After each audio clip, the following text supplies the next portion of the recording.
Hello, Kidney Warriors. James here from Dadvice TV, and this is the latest episode of Dadvice TV Live. A matter of fact, episode number 307. If you've having trouble finding all the videos for Dadvice TV on YouTube, hop on over to dadvicetv.com. I added a new widget to the homepage to make it easy for all of you to find the latest video, because I keep getting emails from people saying, holy cow, I didn't realize you had so many live ones. YouTube makes it a little hard to find. But anyways, great to have you all here. We have a wonderful topic tonight. Now, when you're diagnosed with kidney disease, like pretty much any chronic illness, one of the first things you want to find is a cure. You're like, oh, there's got to be one out there.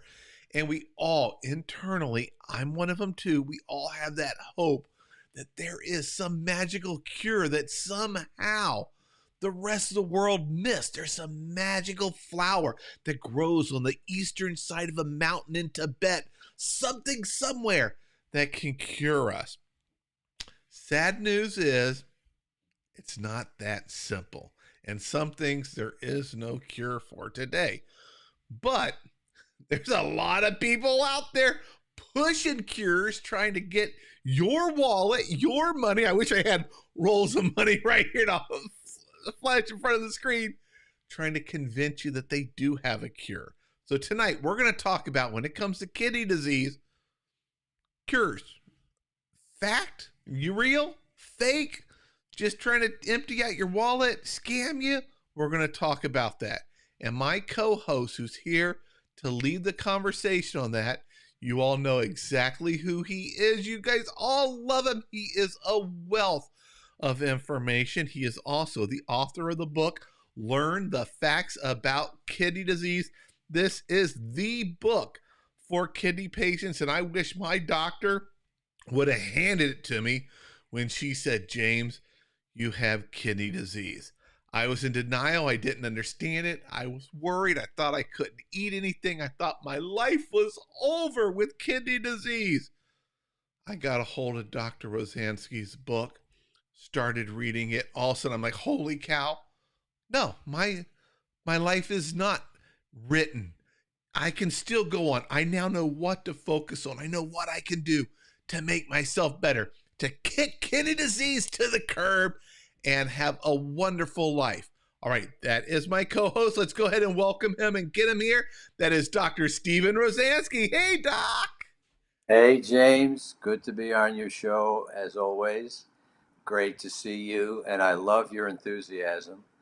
I just have to, you are such a cheerleader, but I just have to tell your fans that not only is James a cheerleader, but he's an extremely smart, creative, and really wonderful human being. I'm saying that in all sincerity. And I appreciate that, Doc.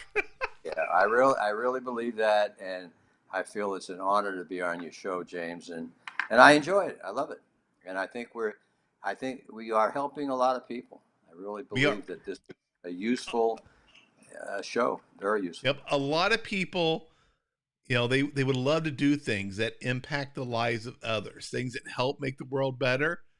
And we are doing that. The information that we're sharing, it's freely available online. You're an actual doctor. You know what works. You've done so much research over the years. You do so much research for our shows. And the regulars, I know they see you flipping the papers. I can only imagine how much time you put in. You've written multiple books just in the information for our show. Yeah. Well, just what you were talking about earlier, I think I've done around 60 of these. So for those folks who are interested in hearing more, James, I guess, can hook you up to some of the other shows that we've done.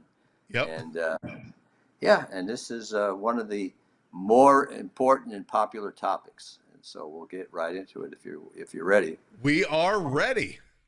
I guess I should introduce myself and give my background. Yeah, especially with tonight's topic. Yeah. I am a retired kidney specialist with over 40 years taking care of kidney patients. I started a kidney program here in Columbia, South Carolina at the VA hospital, new medical school here.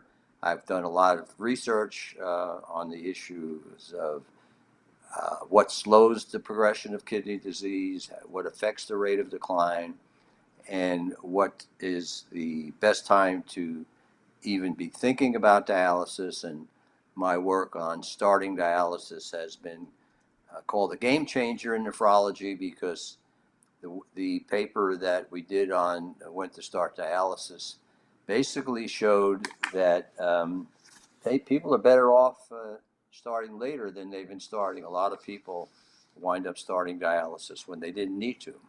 And I've heard of many cases where there have been bad outcomes. I mean, certainly dialysis can be life-saving, but if you do it too early, it could be life-threatening, frankly. Mm-hmm. And I've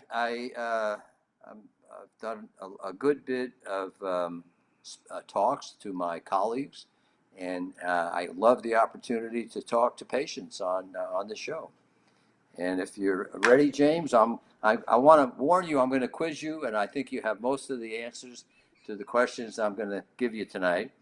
And we'll start out with the headlines that you folks that have been told you got kidney disease, you'll get on the internet and you'll see things like, can stage 1 CKD be cured? Or another headline, can you recover from stage 2 kidney disease? James, why is that nonsense? I wish we would just get rid of stage 1 and 2. So, yeah. Why is it nonsense? Can you give me a concise answer? This is a tough one to keep it simple. There's a lot that goes into it. Do you have a lot of protein in your urine or not? You very likely may not have kidney disease. You may just have naturally reduced kidney function, especially stage 1, stage 2, unless there's another signal that you have serious kidney problems. Good answer. I like the first part. The only time, and those of you who got your kidney number, most labs are no longer reporting kidney numbers above 60 because they're just so inaccurate. And so stage 1 and stage 2 is above 60 GFR. And unless, as James said, you got significant protein in the urine, you do not have kidney disease. It's no longer considered CKD. And then, just as another additional factor, which we've said many times on the show, if you are, let's say, in the 70s or 80s or 90s, a so-called 3A diagnosis, which is GFRs around, what is the 3A? Remember, James? The 3A is 60 to 31. That's the entire 3. 60 to 45, somewhere around there. Excellent. Yeah. So basically 45 to 60 in older folks, that may be normal for your age. Just real quick. All right. Now, another thing that you folks may see if you have been told you have an abnormal kidney number, stage 3, at this stage, you may notice symptoms of CKD, including frequent urination and change of color of your urine. What do you say to that, James? Symptoms? I say you'd be an edge case, extremely rare if you were seeing symptoms. And I'm going to add to it. You're not going to feel back pain unless you have, polycystic kidney disease. You got tumors growing, which is a very, very small number of people. And bubbles in your urine are not something to go panicking about. I get emails daily about both of those. Well, okay, great answer, James. And symptoms do not generally occur with CKD until you get to stage 4 and 5, which is essentially GFRs below 30. Or, as James said, there's a type of kidney disease called polycystic kidney disease where the kidneys get really big and they could become painful. The symptoms that can occur, what are they? What are the typical symptoms that may occur in a patient that gets to stage 4 and 5? James, do you Okay, know? anemia, that's for sure. You get the low energy because you got your low hemoglobins. Um, I'm trying to think of what are the early symptoms that show up. They're all so easy to overlook and just think, yeah, I'm just feeling a little tired, or maybe I caught something. I'm just not the top of my game. Uh, for me, that was probably the biggest one that I noticed. But and as an example for those that are new out there, I I was single digits when I noticed all my symptoms. They probably started around 15 or lower. In my GFR 20s, I probably didn't notice a single thing. Whatever they were all so minor. Very good. Yeah. So the other thing is, as your kidney disease advances, especially if you also have a weak heart, you're going to start accumulating fluid. So you're going to get swelling, which is called edema, and you Yeah. may get shortness of breath. Those are going to be the very typical symptoms and signs. When it gets much more advanced, people start losing their appetite. They may feel sleepy. They may have itching problems, but this is way, way later. Mm-hmm. And a lot of people with so-called CKD5, which is less than 15, can be totally asymptomatic. And I'll give a plug for what's in my book. We do a lot of talking and discussion in the book about people starting dialysis in that 15 range, over 10 on your eGFR, your estimated kidney function. And my colleagues, with my research, which has shown maybe the best time is around 5 or less in your eGFR, they suggest unless you're having symptoms that cannot be handled medically with water pills or the shots for your anemia, the EPO shots, there's no need to rush into dialysis. Let me plug that right away. Okay. Now, some more hype. Coping with stage 3A, people say kidney decline is guaranteed if you have CKD and will lead to dialysis. What do you got to say about that, James? So many Okay, places. I wish I could remember the exact percent of people with stage 3 that end up on dialysis. It's such a small percentage. Very, very small percentage. So that is false. There's no guarantee what your future. Now, if you're spilling tons and tons of protein, you're probably headed towards dialysis. But there's things you can do to address that and hopefully put the brakes on the progression. But for most people, they never need dialysis.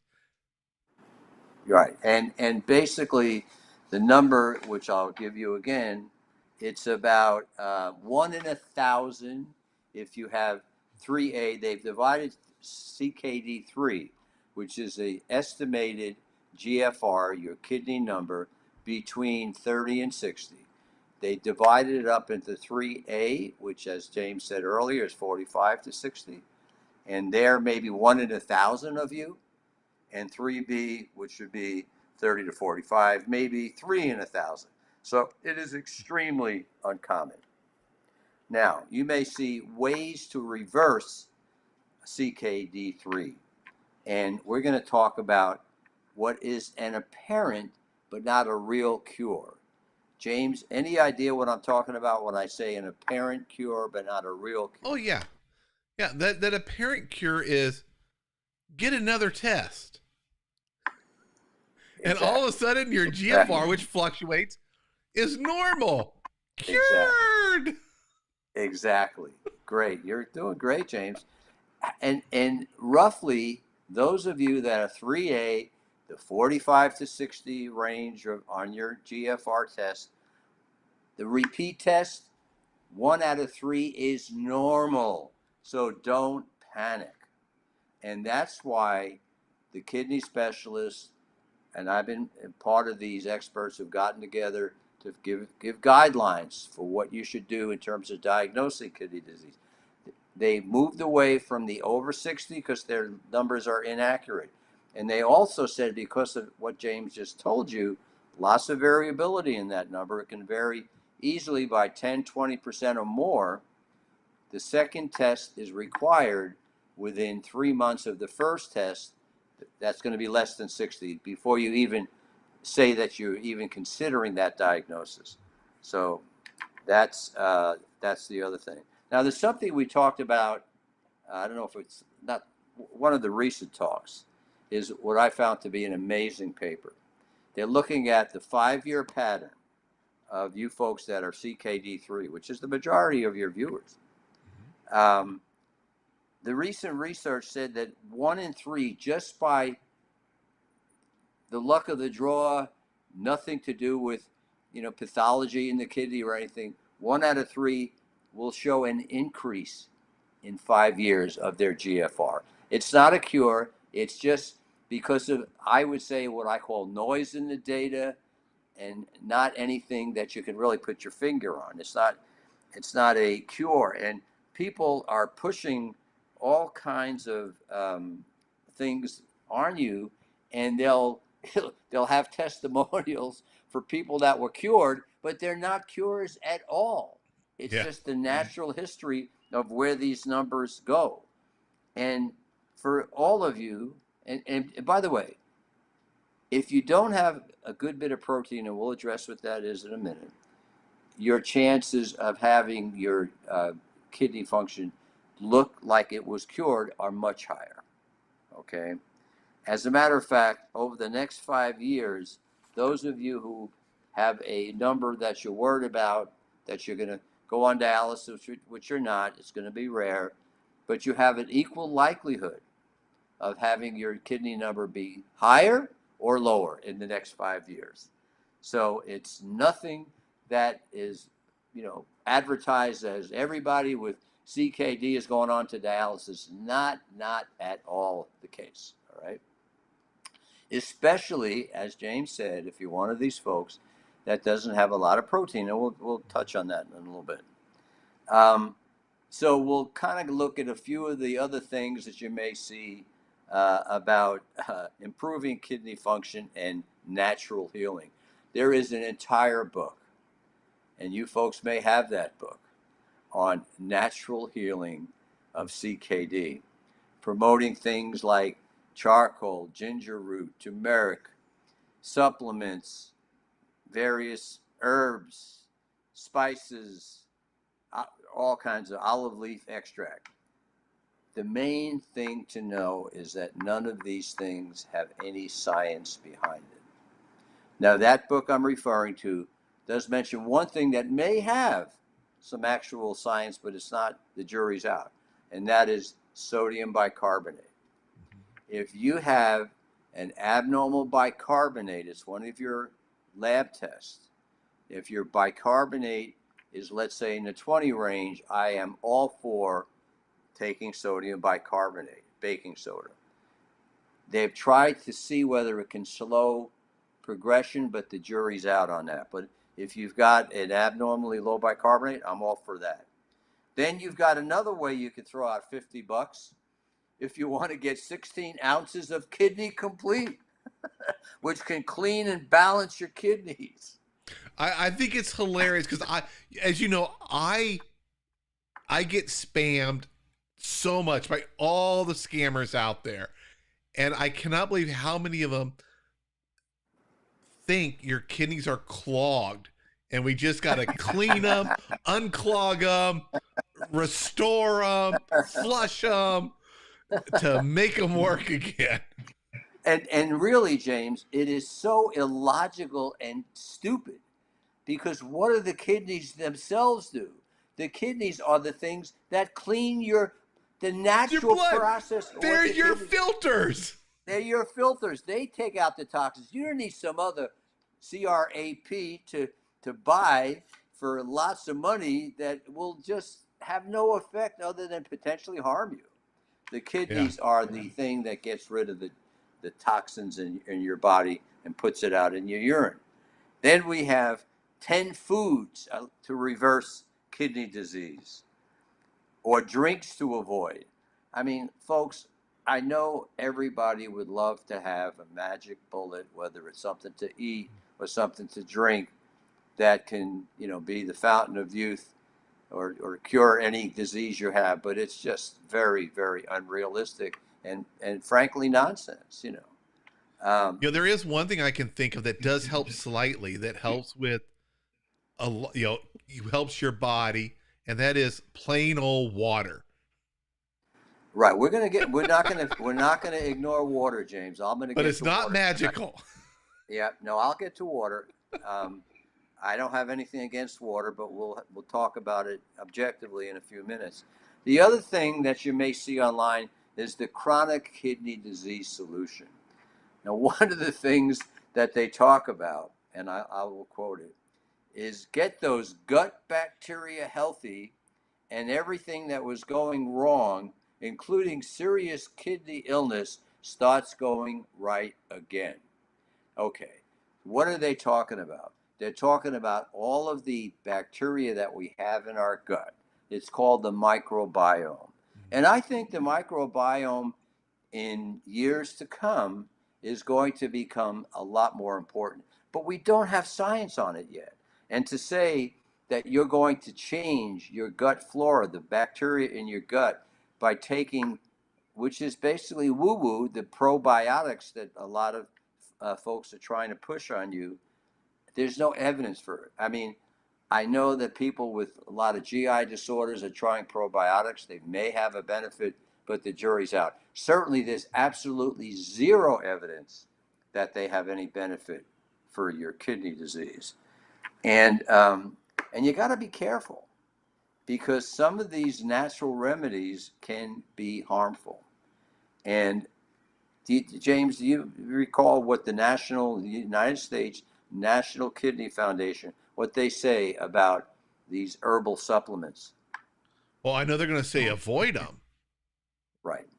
Yeah. What's the reason? You know the reasons? I do not know the reasons, though I know some of them are not good for you. Absolutely. You're Yeah. absolutely right. And the FDA, the Food and Drug Administration, they don't regulate these things at all. They don't regulate what's in them. They don't regulate whether they're pure. And some of them have a known poison to the kidneys, Aristolochic, aristolochic acid. It's a Chinese herb that can cause cancer of the kidney as well as kidney failure. And they try, nobody's regulating these things, and it's known that they should not be in any of these supplements. But when you're getting stuff, you don't know what you're getting, especially if it's coming from other countries, and it can have heavy metals in it. And if you are a kidney transplant patient, please do not mess with any of these supplements, because you could risk losing your kidney, please. And all the rest of you, there's no point in taking them. There are things that work, but be careful with these natural cures. There's the kidney repair pill once a day. um, you know, um, They're and creative in the names. yeah, right. And there's a question of vitamin D. I mean, various magic potions have some vitamins in it. Now, vitamin D is a long, complicated story. I direct you to the Dadvice show I did on bones in your kidneys. It's kind of complicated. The bottom line is this.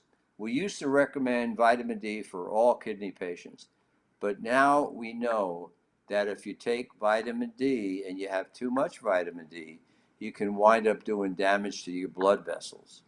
You can get calcification of blood vessels, which can result in closing of the blood vessels, heart attacks, and strokes. So it's not such a simple thing as we once thought. It's good to get your parathyroid hormone level, and if that's high, vitamin D, if your vitamin D levels are low, is indicated. Not for everybody. And if your kidneys start failing, there are some of these vitamins that can be toxic to you. They can accumulate. If you are in CKD5, it's not a bad idea to at least consider a multivite, but it's got to be one that's directed for kidney patients that do not have vitamins A, E, and K, which can be toxic, and they're water-soluble vitamins.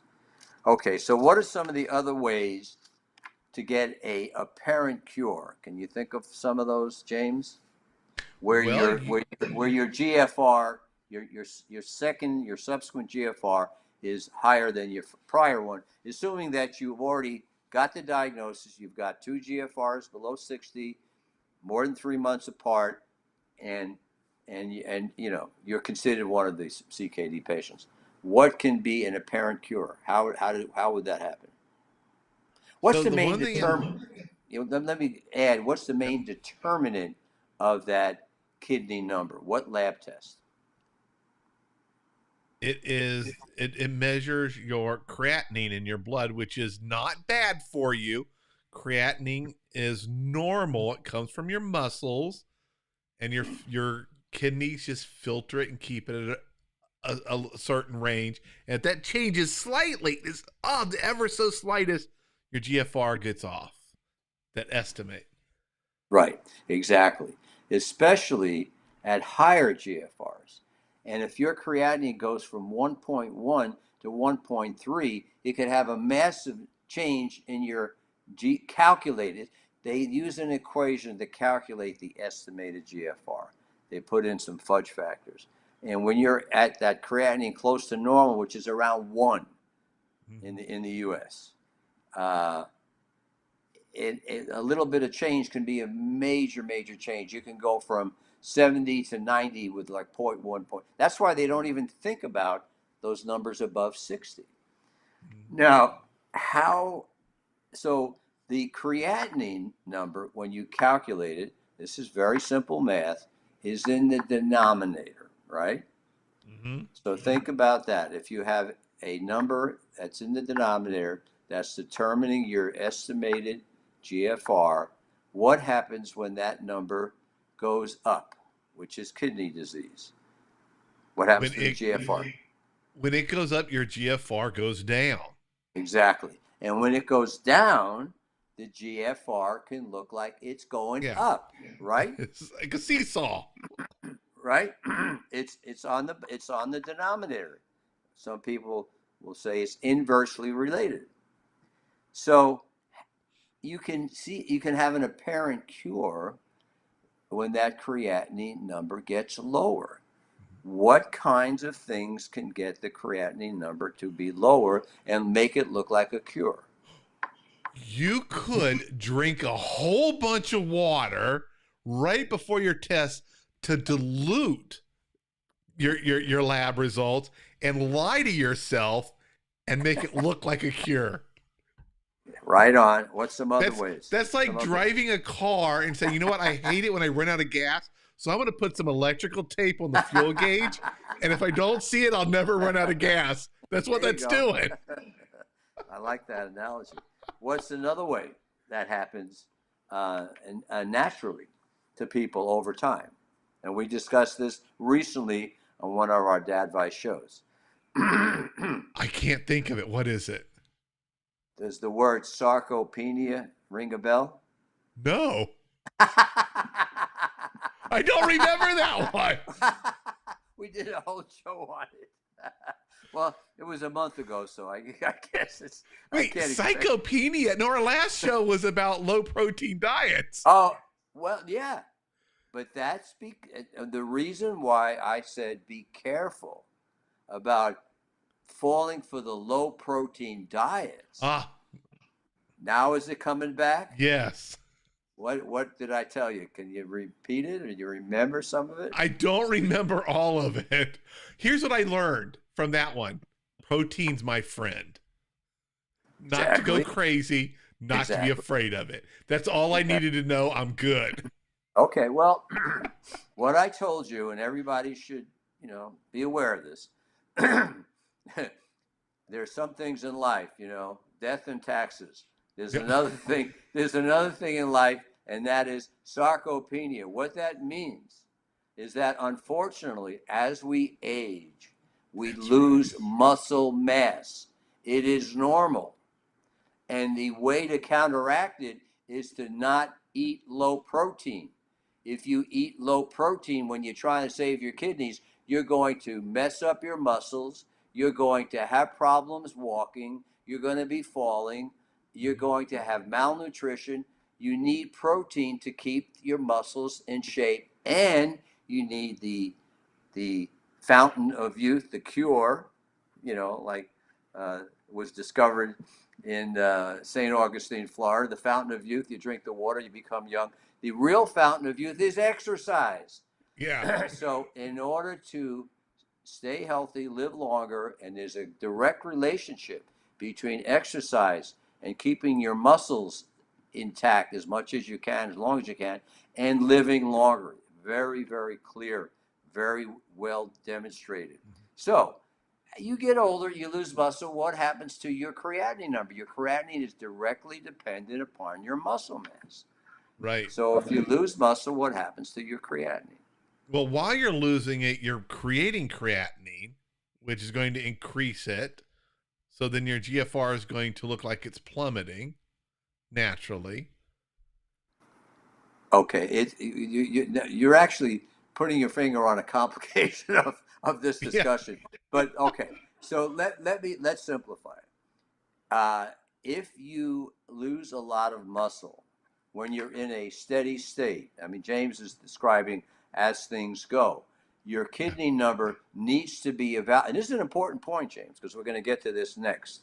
Your kidney number needs to be evaluated when you're in a steady state. What does that mean? It means you can't be in the hospital because you got sick. You can't have a high fever. You can't be dehydrated. You can't be losing blood. You need to be in a steady state and have, your muscle in your body be stable. If you have your GFRs checked now, and in a year from now, you've been on a low protein diet, you lose muscle, that creatinine may be lower and may look like you've got a cure. And so a lot of the people that say, oh, I've been on low protein and my creatinine is down and my GFR is up. Okay, right? Creatinine down, GFR up. Well, but you're malnourished, you're going to fall, you're going to break your bones, you're going to wind up, fracturing your hip, and you may die. I mean, this is not a good way to deal with your kidney problem. You need to eat an adequate amount of protein, and we discussed that in detail last time. So, so James mentioned, drinking a lot of water, losing muscle mass. Now, what about? Now we're going to take the deep dive into the temporary rise of creatinine. What is that called? When your creatinine rises temporarily, and if the creatinine goes up, the GFR goes down. What do they call AKI. That? Great, you've learned that. And so that just means acute kidney injury. Don't worry about the terms. It just means that your kidney function declines over days, even sometimes hours. But short-term declines in kidney function. So who's likely to get this short-term decline of kidney function, and when? Well, I'm going to guess the main cause is dehydration. Yep, you're right on. So you may be, I could see it being people who are outside in the weather, not drinking often enough, maybe the elderly who aren't thinking that they got to keep drinking because they don't realize they're getting dehydrated. Right, that's one big one.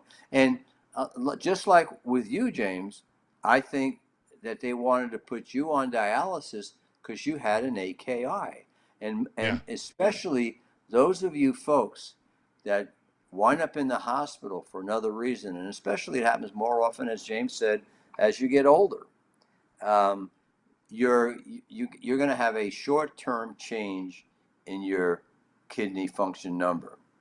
And it's not a cure when it reverses. It's the normal process. Your kidneys are still good. There may be some longer term problem if you've had episodes of decline of kidney function, the AKIs. But by and large, it's not a cure. Well, it is a cure. This is not a This is a real cure. In other words, Mm-hmm. your kidneys went down, but then they got better. It is curable. And when is it curable? You correct dehydration. You correct other things like low blood pressure. You come in with a low blood pressure, your kidney function can go down. You correct the blood pressure, you give fluids, you get back to normal. Kidney function is cured, okay? You lose blood, you get a transfuse, you lose blood, your kidney function goes down, your blood pressure goes down, transfuse you, kidney function comes back. You've got heart failure, and you go in the hospital and you get good treatment of your heart failure. If your pump gets stronger again, the kidney function will come back. So these are some of the ways that it can be cured. Another one, what are the most common thing besides people going in the hospital because they're sick, dehydrated, and so forth? What's the most common thing that's causing an AKI, and it reverses when you stop it? What happens? What happens there? So dehydration we talked about. You know, you've asked me this question before, and I always stumble trying to remember it. And then you tell me, like, oh, yeah, that's right. I can't remember. I'm going to give you a hint. Medicines. Which medicines was it? Is it the NSAIDs? Yes. 1 in 3 people that take your Motrims and your other NSAIDs are going to have a decline in their kidney function number. You stop the drug and they get better. So NSAIDs are very common, and there are other drugs that can affect your creatinine. There are some drugs that can actually affect the blood creatinine level. They can raise it. And you probably don't know these. They're common drugs. Bactrim or Septra. You're on Bactrim or Septra or cimetidine. Those drugs can raise the creatinine, right?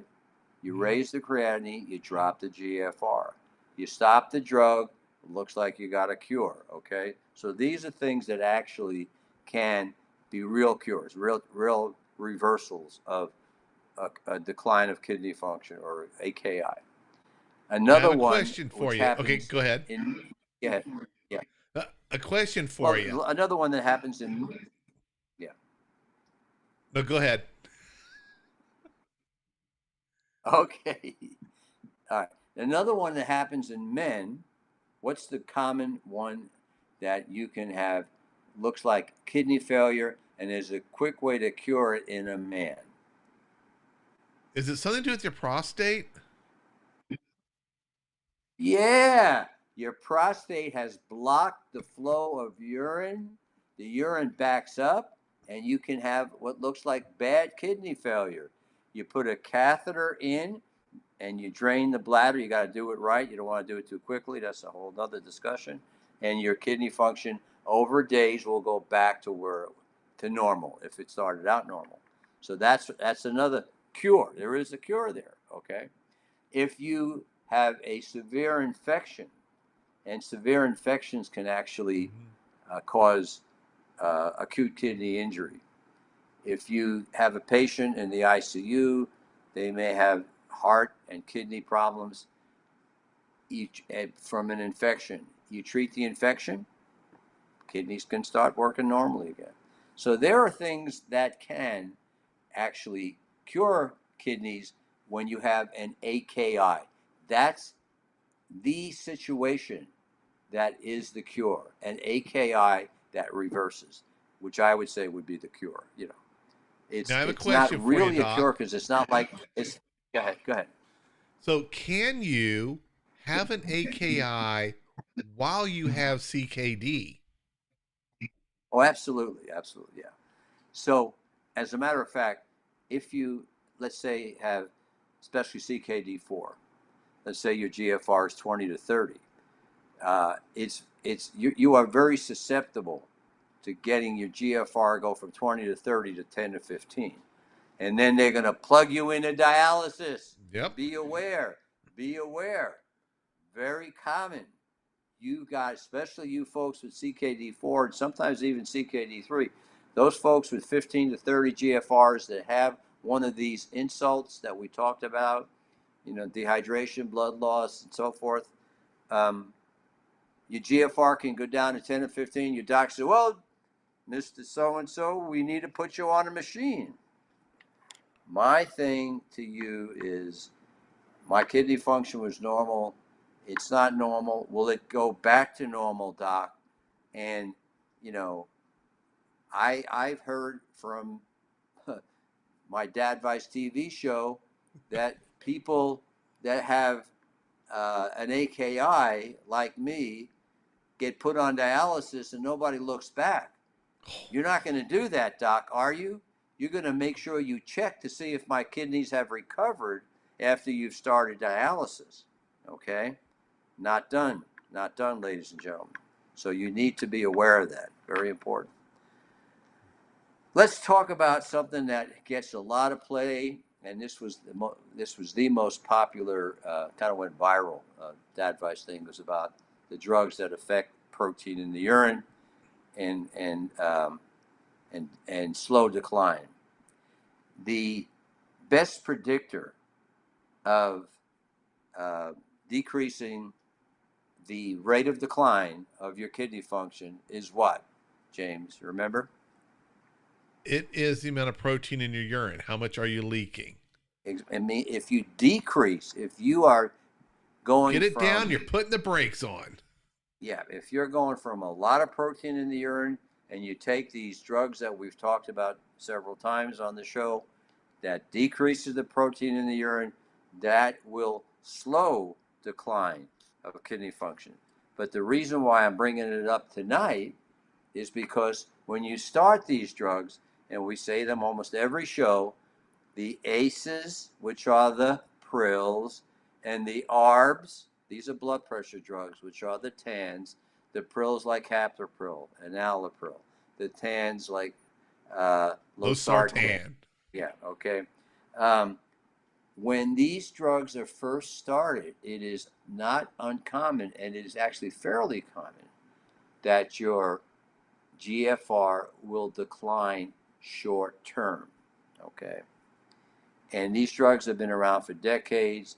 There's great evidence that they decrease the protein in the urine. And if you decrease the protein in the urine, as we said, it's the best predictor of slowing your decline. And these drugs have decreased, it's been estimated. I'm not sure that this is accurate. I'm just saying from what I've read, and it may not be accurate, but they estimate it may have decreased going to end stage needing dialysis by up to 50%. Wow. So in other words, if you can slow the decline, how does that work? If you slow the decline, why didn't you ever go on dialysis?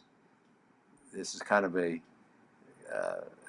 silly question, but the answer is pretty obvious. You're going to die of something else.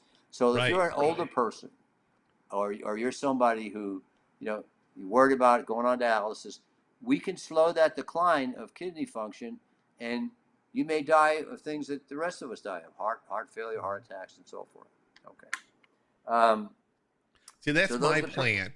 Never go on dialysis. I got it all under control. Live until I'm in my 90s, and then I'll go to bed one night and have, a soft heart attack and just not wake up. There you go. Okay. That's okay. So the other drugs, which are really exciting, are the SGLT2s. We talk about them a lot. These are the flozins, like dapagliflozin, canagliflozin. The flozins, the SGLT2s, these were designed for diabetic patients. And what they do is they block the kidneys from reabsorbing sugar, and the sugar goes out in the urine. And what they found was there was a remarkable slowing of the decline of kidney function, and they weren't expecting it. So this is one of those things that just kind of was a great find. And so these drugs are now recommended in addition to the ACEs and ARBs. But just like the ACEs and ARBs, they can decrease your kidney function when you first start them. And here's a very important point. If you are a 3A patient and you don't have a lot of protein, you're not expected to go on dialysis, 1 in 1,000 or more, very, very, very unlikely. So don't take a chance on things that are potentially harmful. So if you don't want to be pushing drugs that can decrease GFR unless you need it, because the people that are at risk of going on dialysis, you need to do whatever you can to decrease that possibility. And the ACEs and the ARBs and the SGLT2s are very, very useful to decrease that probability.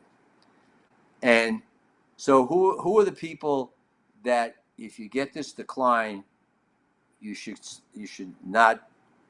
ask your doctor, hey doc, I've heard that I may have a short-term decline, but it's going to be good over the longer term.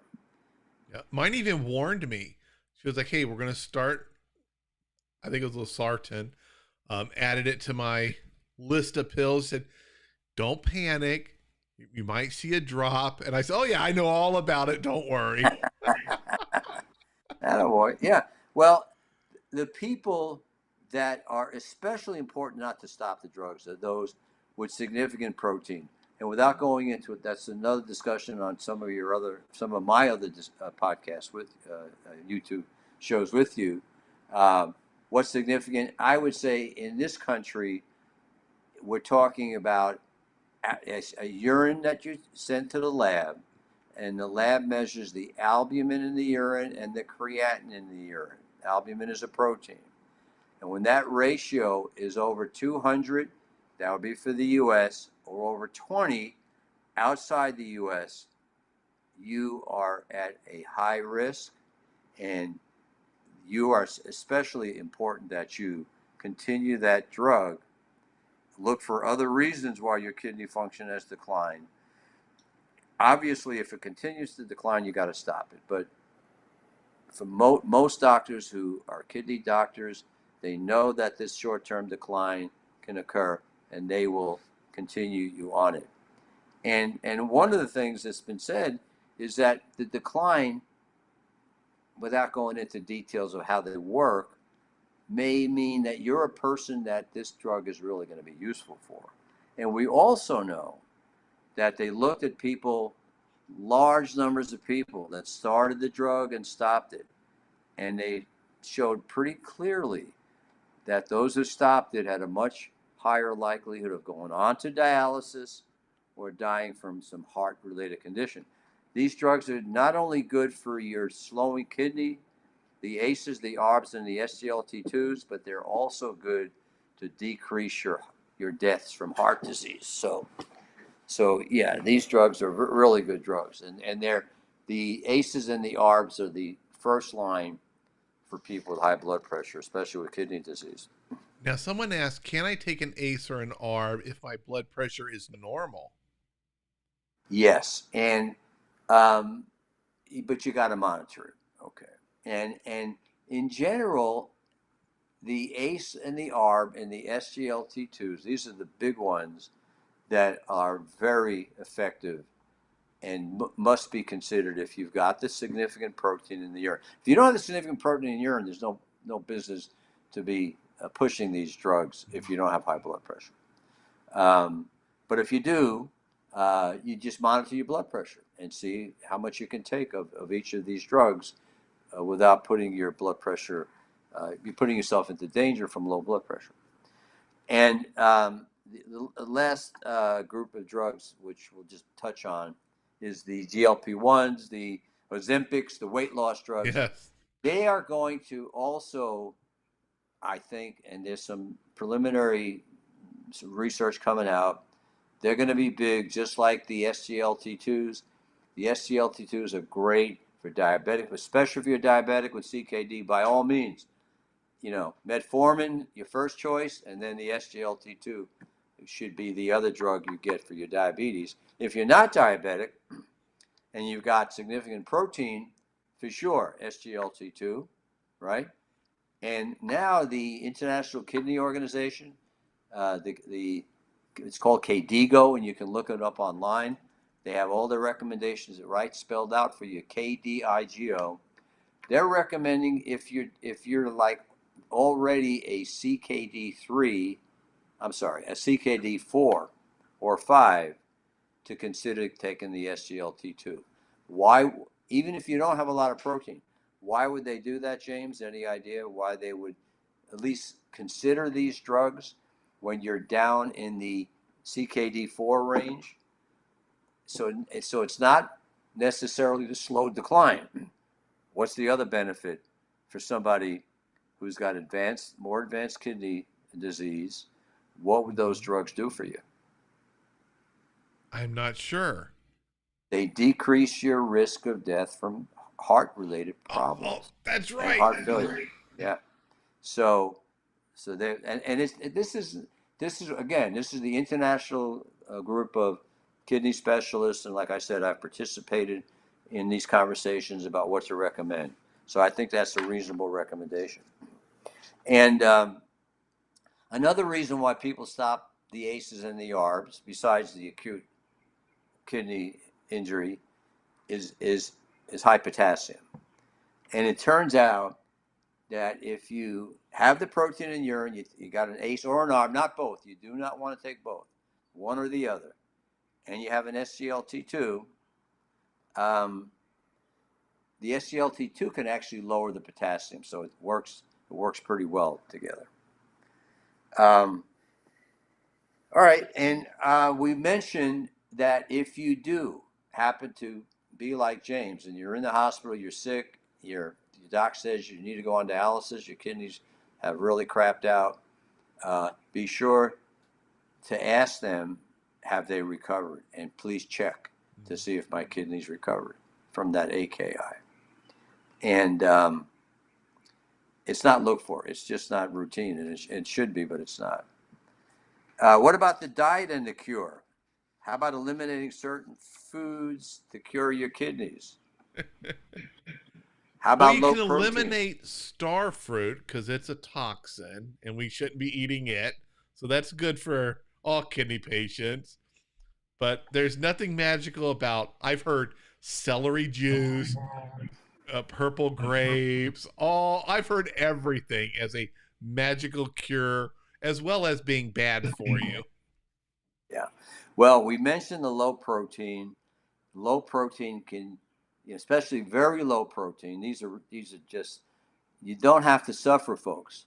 You could take a relatively low protein diet and your kidneys will be happy and your muscles will be happy and you'll live longer. You don't need the extreme. But again, those very low protein diets can look like a cure because you lose muscle and your creatinine can go down to make it look like a cure. And as James said, you don't need to drink a lot of water to cure your kidneys, which I said. And there's nothing wrong with drinking water. The only time that you really should be drinking a lot of water is what? Anybody out there who's got kidney stones for sure. Yes. Kidney stones. You want to drink a lot of water if you've suffered from kidney stones. If you have progressive kidney decline, drinking a lot of water can give you problems, James. So if people are CKD4 and 5, there's no reason to drink these 8 glasses of water unless you got kidney stones. And as you get more advanced kidney disease, that can really give you trouble with too much fluid accumulating. What about booze? And we're gonna end it so we get to answer a few questions because we're going late today. What about booze? Is that going to cure your kidneys? No. Why do people think that drinking knocks off your kidneys? You know why? I'm going to guess it's similar to cranberry juice, that people think that may cure your kidneys, is because you pee a lot. Yeah, you pee. People say, well, look at it. I drink and I have to go to the bathroom. My kidneys are overworking. I'm probably killing them. No evidence that booze does anything to your kidneys. All right, let's go ahead and answer some questions, James, because we've kind of gone. There are tons of questions, but we only got 5 minutes. I want to start with this one from Phoebe Small. It says, good evening, Doc. I'm 49 years old, male, was recently diagnosed with CKD D stage 4. Can I live a normal life? He also has high blood pressure. Okay.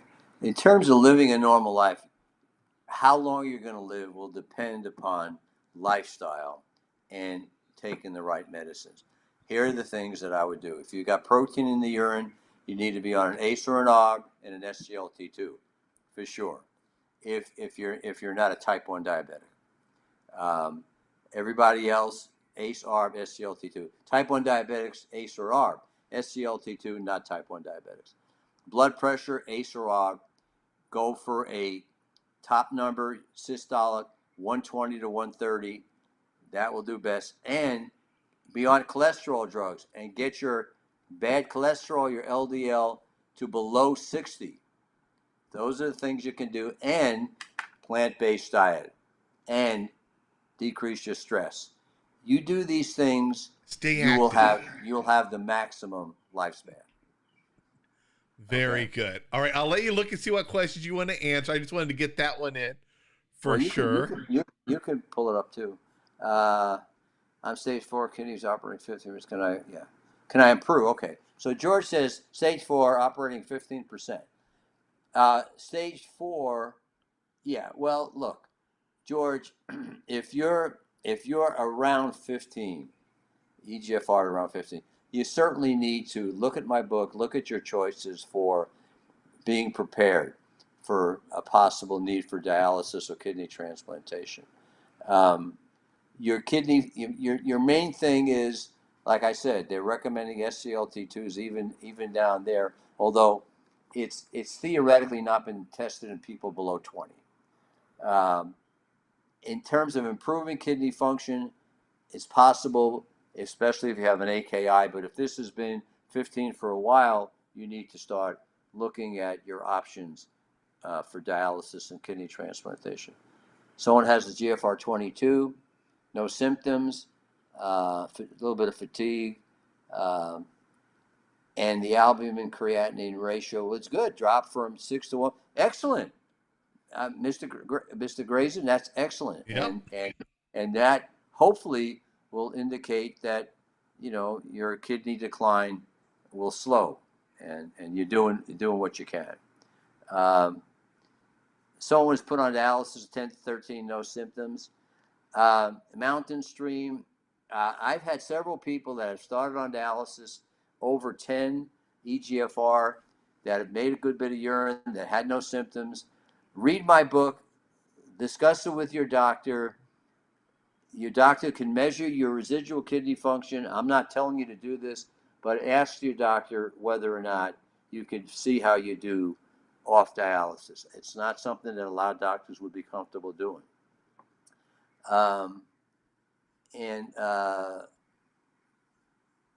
Let's see here. Dr. D2, patients need to be careful taking D3. Yeah. D3, the vitamin D, as I said, in people with more advanced kidney disease, unless your parathyroid hormone's up, it's no longer recommended that everybody should take these vitamin compounds, especially D3, which is the very active form. Here's one. Valsa has asked, can drinking water decrease uric acid? Drinking water, okay, unless you've got uric acid stones, there's no point to do that. Uric acid stones are rare. Most stones are calcium oxalate. The one thing I didn't mention is that a lot of people say, I got calcium stones, I need to decrease my calcium in my diet. No. More calcium is what's recommended to bind the oxalate, because the stones are calcium and oxalate. All right. I got time for one more. Okay. Who's the lucky person? Yeah, they don't check. It's not Mountain Stream. Kidney function is not checked after you start a dialysis. If you already had stage 5, do you need to stop? So what the international kidney docs are saying, not that you don't have to stop the SGLT2. The losartan, you don't need to stop it either unless you're troubled by high potassium levels. All right, Doc, we are out of time. Okay. Yeah, I was thinking that we're going to have a lot more time, but I guess I it's kind of hard. You know, I'm trying to make the points and make them clear so people can remember them, but it'll also save time. Next show, I'll try to spend a lot more time answering your questions, folks. And someone did ask, can we do a show in the future where we talk about reviewing your labs, understanding what different things mean? Oh, absolutely. I'd be happy to. Yeah, that could be a good thing in the future. All right, Doc. Thanks so much for all your information. As always, so helpful. Everyone out there, please give the video a thumbs up if you find information like this helpful. That helps YouTube know to recommend this video to other people out there who have kidney disease, who are looking for information. We want them to find the real science-based or science-backed information, not the scammers selling the bottles of pills for $50 that aren't going to help you and could even harm you. But please share the video. It's great to get some support on social media, seeing the video shared across other places. And Doc will be here again next month. We also have a renal dietitian, Jen Hernandez, here every month and just doing a live Q&A for half an hour. I'll be posting her next date next week on the dadvicetv.com website. All right. And then one more plug for your book. Dr. Rosansky's book is called Learn the Facts About Kidney Disease. It is easy to understand, easy to read, so helpful. You can get it from Amazon. You can also order it from pretty much any bookstore out there. Fantastic book, very affordable. I encourage everyone who hasn't gotten it already to get yourself a copy of it. It is by far my favorite book about kidney disease. All right, everybody. That's our show for tonight. The end of episode 307. We've been doing a lot of these, and, excited to continue to watch the library grow. Thank you, everybody, and I'll see you all in the next video. Bye.